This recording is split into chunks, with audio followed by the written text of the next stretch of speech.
Hello আম্মু।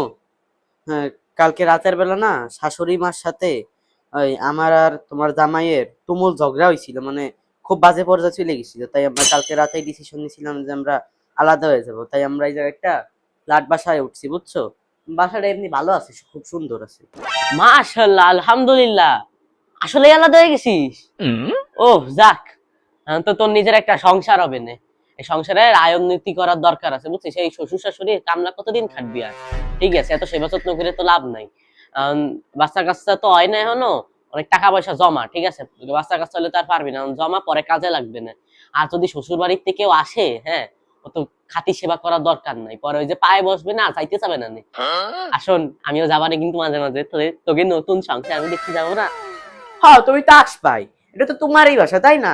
আসবা, রানীর মতন পায়ের উপর পা তুলে বসে থাকবে, নিজের বাসা মনে করে থাকবে এই জায়গায়, বুঝলি? কেউ কিচ্ছু বলার নাই, ঠিক আছে? এটা তোমার মেয়ের বাসা, মানে তোমার বাসা, ঠিক আছে? আইসো তাহলে। ও, তোমার ওই যে জামাই আসছে মনে হয়, ঠিক আছে? আর বাসা অনেক আজকে সেটেল হয়েছি তো, বাসা অনেক গোছগাছ করা বাকি। গোছগাছ করে তোমার সন্ধ্যার সময় ফোন দিবানি, ঠিক আছে? আচ্ছা।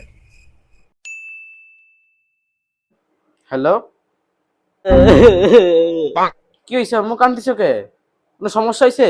আমার পেটের পুলা আমারে তো বরে লইয়া আলাদা হইয়া গেছে। ওরা সারাদিন ঘুরতো ফিরতো, ভিডিও বানাইতো, শপিং করতো, দেয়া 5টা কথা শুনাইতাম, তাই বলে আলাদা হয়ে যাওয়া লাগে বউরে লইয়া। আমি তো কইছিলাম, পাত্রিতার সময় আমি কইছিলাম এই ডাইনি আমার পুলারে তাবিজ করছে। আহ, তাবিজ করছে, তাবিজ পানিতে চুবাইয়া খাওয়াইছে।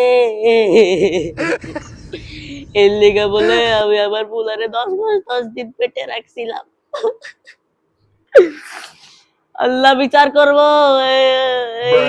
ওই পেত্তি, ওই ডাইনি ভালো থাকার বলা আমার পোলারে দিয়া। আচ্ছা, হ্যাঁ, এটা আমি অভিশাপ দিলাম। আমার পোলারে, আমার পোলা কামাই খাইতে পারলাম না পোলার। কামাই খাওয়া মানে এসব কোন ধরনের কথা? তোমার ছেলে কি তোমার সাইডে চলে গেছে? সে জাস্ট একটা জায়গায় সেটেল হয়েছে, যেমন ভালো কামাই রোজগার করবে, তার একটু ভালো করে রোজগার করতে দাও, তার অবস্থান ভালো হইলে সে তো তোমার অবশ্যই দেখবে, তাই না? তোমার তার সাইডে চলে যাচ্ছে না। তাহলে তাহলে যদি এমন করো, তখন আমার শাশুড়িও আমার গালাগালি করতেছে, অভিশাপ দিচ্ছে। হ্যাঁ, ওনার মধ্যে, আমার শাশুড়ির মধ্যে তোমার মধ্যে পার্থক্য কি রইলো?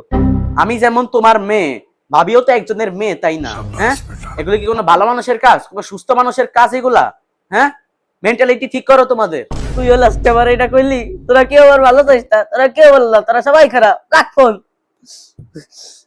নাটকটা কাজে দিল না। পোলাপান পাক না বেশি আমার, নতুন চাল চালতে হবে, কামাই তো খাতে হবে। কি করা যায়?